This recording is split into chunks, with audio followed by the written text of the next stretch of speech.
Siapa yang pakai lensa Inspira tu, kalau dia tengok Mavic Turbo ni pun dia dah tak tidur malam lah sebenarnya. Assalamualaikum dan selamat sejahtera. Hari ini kita berada di AFN Performance Sungai Bakap, Pulau Pinang, berdekatan dengan Ibun Tebal lah. So hari ini aku nak tunjuk yang mana kereta Mitsubishi Lancer GTE yang dah siap menjadi Mitsubishi Lancer Rally Art Turbo. Ni yang mahal dia. Yang mahal dia Mavic Turbo ni lah. Kalau korang tengok yang pakai cover apa Mavic saja tu, maknanya NA lagi lah tu, tak ada siput. Tapi bukan pasal siput saja benda ni. Dia pasal enjin dalaman dia. Piston, conrod, engine compression tak sama. Dia tak sama dengan enjin NA. Yang ni adalah 4B11T.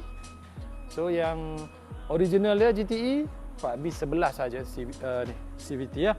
So yang ni 4B11T SST.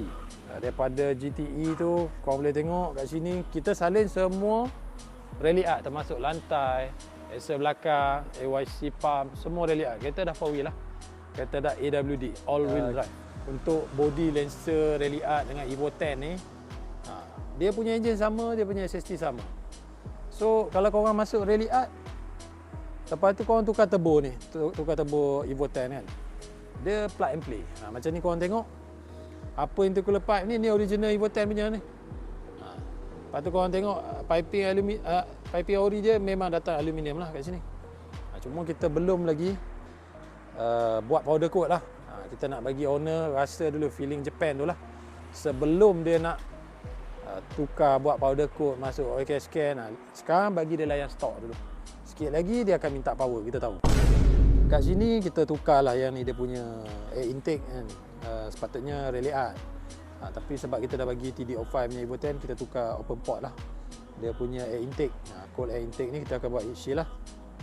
Ok, so kalau korang tengok cover ni Mavic Turbo, yang ni rally art punya warna hitam. Kalau Evo 10 dia warna merah, dia warna merah hitam.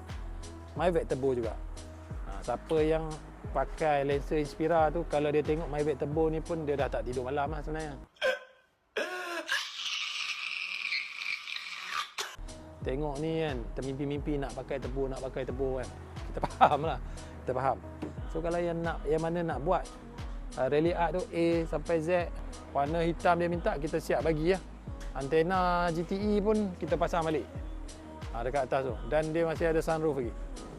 So customer ni dia ambil package termasuk Brembo lah. Kita pasang Brembo depan, dia minta warna silver, dan disc ni yang pattern macam ni lah. Yang ni kita bagi tengok hampir penuh juga, 355mm. So yang ni korang jangan risau, ni memang baru, cuma kereta tak jalan dia nampak macam karat sikit kan. So siapa yang nak pasang Brembo sekali pun tak ada masalah, kami memang boleh buat lah. Nak buat warna merah ke kuning ke kan, minta. Yang ni pun kita ada banyak pattern lah. So yang ni Brembo depan belakang lah kita pasang dekat rally art ni. Wah, yang ni estimation power 300 lebih lah.